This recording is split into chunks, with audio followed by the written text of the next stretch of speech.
Assalamu alaikum my dear students, I hope you all are fine. Today we are going to discuss our next topic, that is about DNA. DNA is called deoxyribonucleic acid. इससे पहले हमने detail में discussion की थी RNA के बारे में और आरएनए की टाइप्स के बारे में. आज का जो लेक्चर है वो स्पेसिफिकली आपके पास डीएनए के हवाले से है.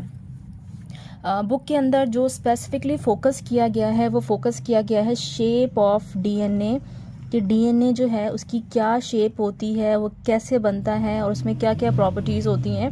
सो अगर ये क्वेश्चन आपके पास आता है तो आप कोशिश करेंगे कि आप जो है वो स्ट्रक्चर ज़रूर ड्रॉ करें. स्ट्रक्चर ड्रॉ करने का फ़ायदा ये हो जाता है कि अगर आपने सिर्फ स्ट्रक्चर अच्छे से ड्रॉ कर दिया है और आपके पास उसको एक्सप्लेन करने का टाइम नहीं बचा, क्योंकि पेपर में आपके पास टाइम बहुत कम होता है. सो अगर आपके पास एक्सप्लेन करने का टाइम नहीं बचा तो एक्सटर्नल को स्ट्रक्चर देख कर ही आइडिया हो जाता है कि बच्चे को कॉन्सेप्ट है, लिहाजा आपको स्ट्रक्चर की वजह से ही बहुत अच्छे नंबर 5 में से 4 आराम से मिल जाते हैं. ठीक है. और अगर आप एक्सप्लेन कर देते हैं तो 4.5 या 5 नंबर भी आपको मिल सकते हैं. It's totally up to you कि आप किस तरह से उसको बनाते हैं. तो सबसे पहले हम बताते हैं कि डीएनए जो है उसका जो था शेप किसने बताई थी, उस साइंटिस्ट का क्या नाम था जिसने डीएनए की शेप को हमें बताया. तो डीएनए की जो शेप थी उसको 1953 में एक साइंटिस्ट था जिसका नाम था वॉटसन एंड द क्रिक. ठीक है. वॉटसन एंड क्रिक ये दोनों जो साइंटिस्ट थे, इन दोनों ने मिलकर डीएनए की शेप के बारे में हमें बताया कि डीएनए जो है वो एक डबल हेलिकल स्ट्रक्चर होता है और इसको आप कॉइल ऑफ लाइफ भी कहते हैं. यानी कॉइल का मतलब होता है कि ऐसी चीज़ जो कि ज़िंदगी की ज़रूरत है, ज़िंदगी की अलामत है, कि इसके बगैर ज़िंदगी मुमकिन नहीं है. That is called coil of life. So यहाँ पे सबसे पहले हम इंट्रोडक्शन लिख लेते हैं कि डीएनए हमारे पास क्या चीज़ है. इन 1953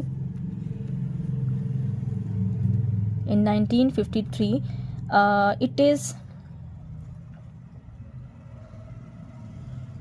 बल्कि इसको लिखे 1953, double standard structure of DNA, double standard structure of DNA was presented mean पेश किया गया. किसके ज़रिए से? By Watson and Crick. इसलिए इसको वॉटसन एंड क्रिक मॉडल भी कहा जाता है. ठीक है. इनके अकॉर्डिंग क्या है? It is DNA is a coil of life. DNA is a coil of life. ये ज़िंदगी की कॉइल है. ठीक है. अब वो कहते हैं कि अगर आप डीएनए को माइक्रोस्कोप में ऑब्जर्व करेंगे ना तो इसका एक स्पाइरल लाइक स्ट्रक्चर है. स्पाइरल क्या होता है? एक इस तरह से जिगजैग लाइक स्ट्रक्चर है और ये सीढ़ी की शक्ल का होता है. जैसे सीढ़ी आपकी गोल इस तरह से ऊपर चढ़ रही होती है, इसी तरह से डीएनए का स्ट्रक्चर होता है. तो it is a spiral staircase आप लिख सकते हैं.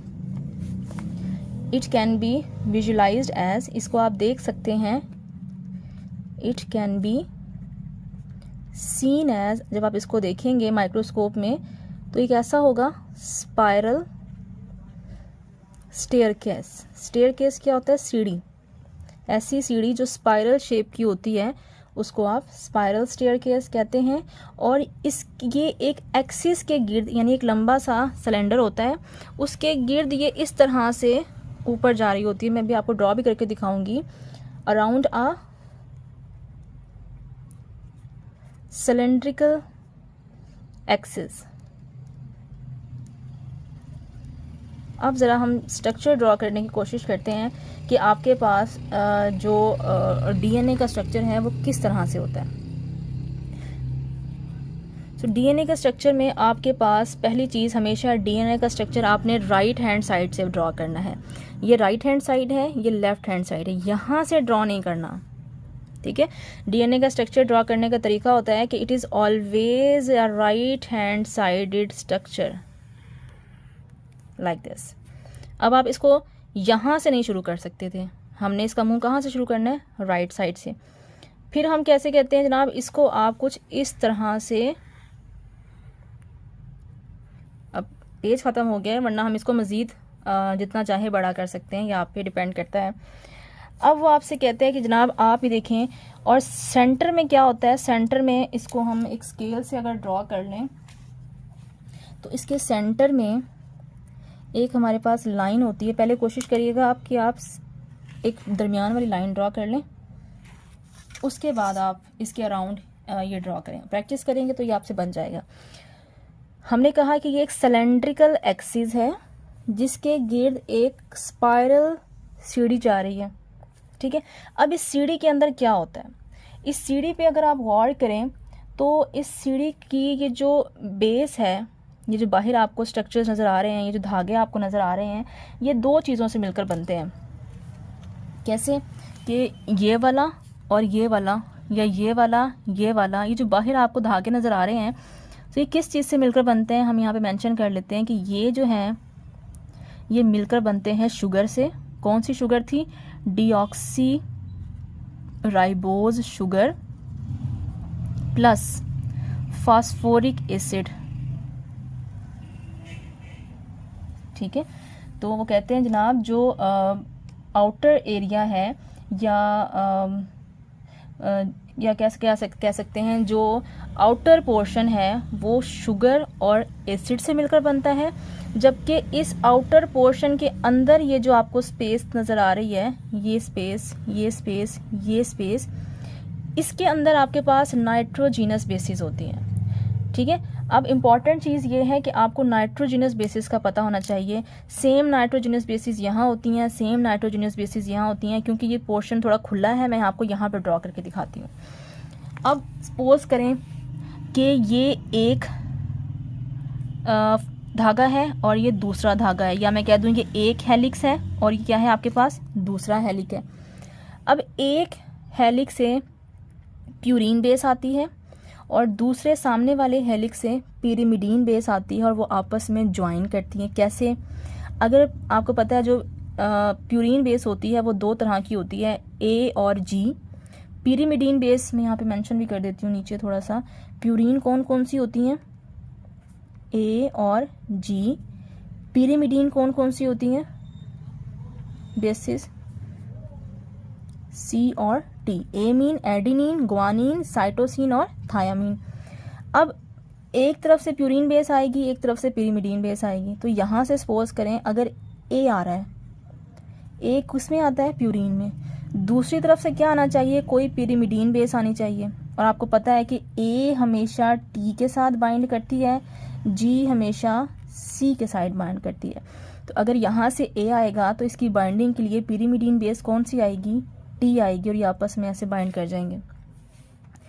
अगर यहाँ से जी प्यूरीन बेस आएगी तो यहाँ से कौन सी बेस आएगी, सी बेस आएगी, और ये आपस में ज्वाइन कर जाएंगी, ठीक है।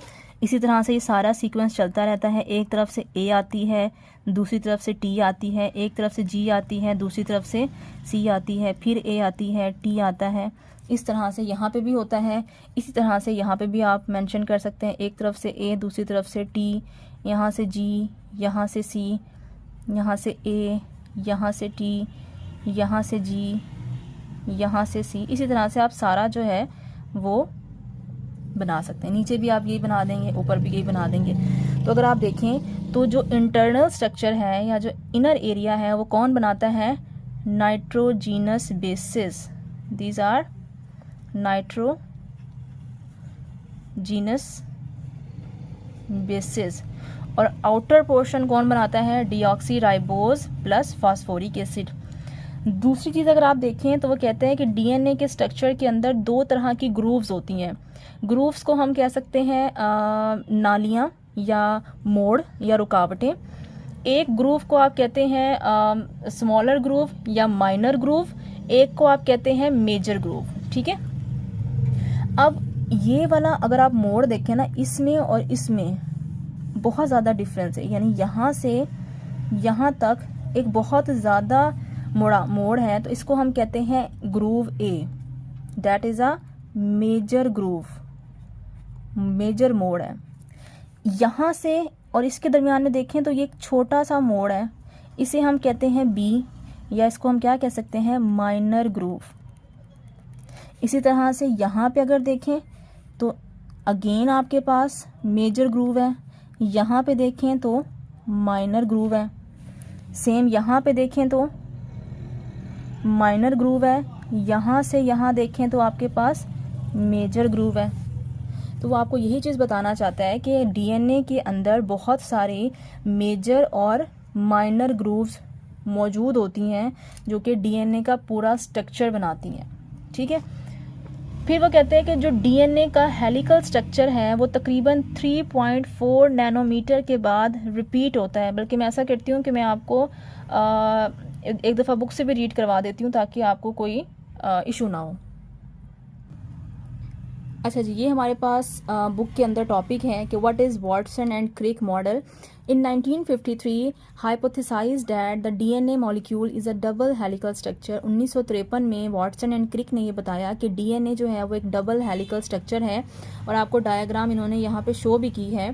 The double helix of DNA is nicknamed as the coil of life that can be visualized as a spiral staircase around a cylindrical axis. ये सिलेंडर है, ठीक है, लंबाई में, उसके अराउंड जो है वो आपके पास एक सीढ़ी नुमा स्पाइरल सीढ़ी है। The bases are on the inside. Bases आपको कहाँ नजर आ रही हैं? अंदर की तरफ of the helix, and the deoxyribose and the phosphate कहाँ पर हैं? आपके पास ये जो बाहर वाले धागे हैं ये किसके बने हुए होते हैं? शुगर के और फॉस्फेट के। The helix in most of the DNA is of a right handed. तो आपने याद रखना है कि ज़्यादातर जो डीएनए है उसमें आपने राइट हैंड से हेलिक्स बनाना शुरू करना है, यहाँ से हेलिक्स नहीं बनाना। ठीक है, हमेशा यहाँ सीधे हाथ की तरफ से मुंह बनाना है, उल्टे हाथ की तरफ से स्टार्ट आपने नहीं करना। ये पूछ लिया जाता है अक्सर। इसका क्या मतलब है? वो कहते हैं जनाब हेलिक्स जो है वो टूवर्ड द राइट जो है वो राइज होता है या स्टार्ट होता है। Double helix of DNA A and B represent major and the minor grooves respectively.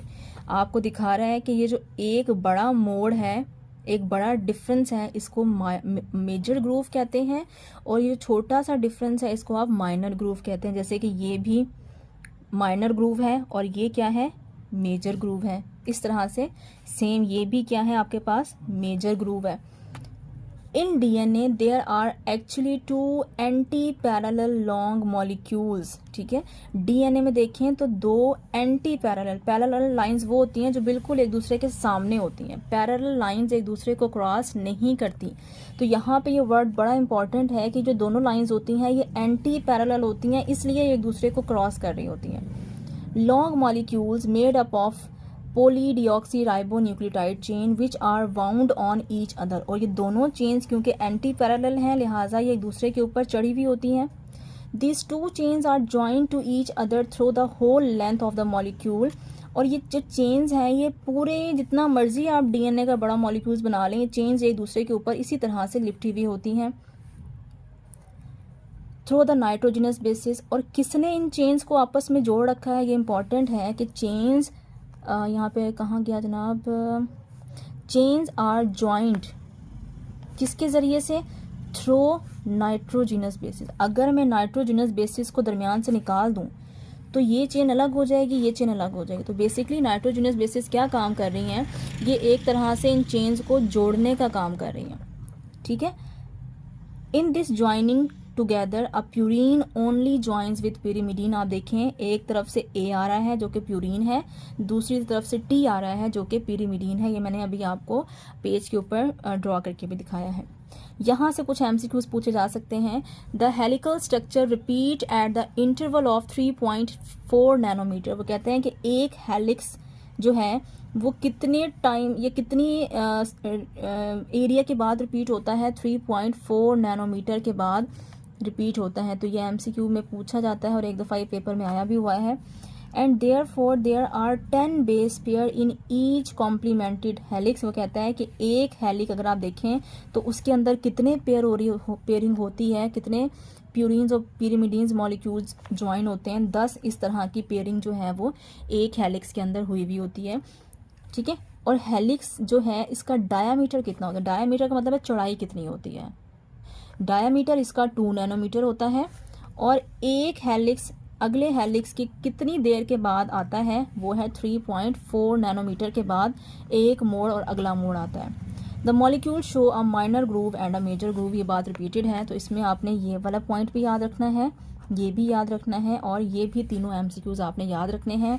Anti parallel का वर्ड याद रखना है, चेन्स जुड़ी हुई होती हैं बेसिस से, ये आपने याद रखना है, सन आपने याद रखना है, साइंटिस्ट का नेम आपने याद रखना है, और राइट हैंडेड का वर्ड आपने याद रखना है। तो जितने मैंने इसके ऊपर टिक किए हैं ये सारे के सारे आपके पास एमसीक्यूज हैं।